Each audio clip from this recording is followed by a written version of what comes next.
સુરતમાં એમ્બ્યુલન્સની આડમાં વિદેશી દારૂની હેરાફેરી થતા સરતાણા પોલીસે રેડ કરી દારૂનો જથ્થો ઝડપી લીધો હતો અને એક બુટલેગરને ઝડપી એક ઇસમને વોન્ટેડ જાહેર કર્યો હતો. સુરતમાં ખુલ્લેઆમ દારૂ જુગારની બદીઓ ચાલતી હોવાની ચર્ચાઓ છડેચોક થાય છે. તેમ છતાં પોલીસની નજર ચૂકવી કેટલાક ઇસમો દારૂ હેરફેર કરતા પોલીસના હાથે ઝડપાઈ ગયાના સમાચાર સામે આવે છે. ત્યારે સરતાણા પોલીસે એમ્બ્યુલન્સમાં લઈ જવાતો લાખોનો દારૂ ઝડપી પાડ્યો હતો. સરતાણા પોલીસે આરોપી નરેશ બિશ્નોઈની ધરપકડ કરી હતી અને કિશન બિશ્નોઈ નામના આરોપીને વોન્ટેડ જાહેર કર્યો હતો. સરતાણા પોલીસે 1.69 લાખનો દારૂ પકડી વધુ તપાસ હાથ ધરી હતી. આજરોજ તારીખ 6/7/2024 ના રોજ સરથાણા પોલીસ સ્ટેશનના પોલીસ ઇન્સ્પેક્ટર શ્રી એમ.ડી. ઝાલા સાહેબ નાઓને મળેલ બાતમી આધારે સર્વેલન્સ સ્ટાફના પીએસઆઈ શ્રી લીંબોલા સાહેબ તથા અન્ય સ્ટાફના પોલીસ માણસોએ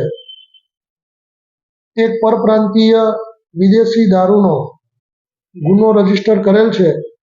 આ ગુનાના કામે આરોપી એમ્બ્યુલન્સ વાહનની અંદર ચોરખાનું બનાવી પરપ્રાંતીય દારૂની બોટલો રાખી કુલ મુદ્દામાલ 1,69,440 તથા તેની પાસેથી મળેલ મોબાઈલ જેની કિંમત ₹5,000 અને એમ્બ્યુલન્સની કિંમત સાથે કુલ કિંમત ₹8,74,440 નો કુલ મુદ્દામાલ રિકવર કરવામાં આવેલ છે અને આ ગુનો રજીસ્ટર કરી આગળની તપાસ તજવીજ ચાલુ છે. આ ગુનાના કામે એક આરોપી નરેશ પુનારામ બિશ્નોઈ નાઓની ધોરણસર અટકાયત કરવામાં આવેલ છે.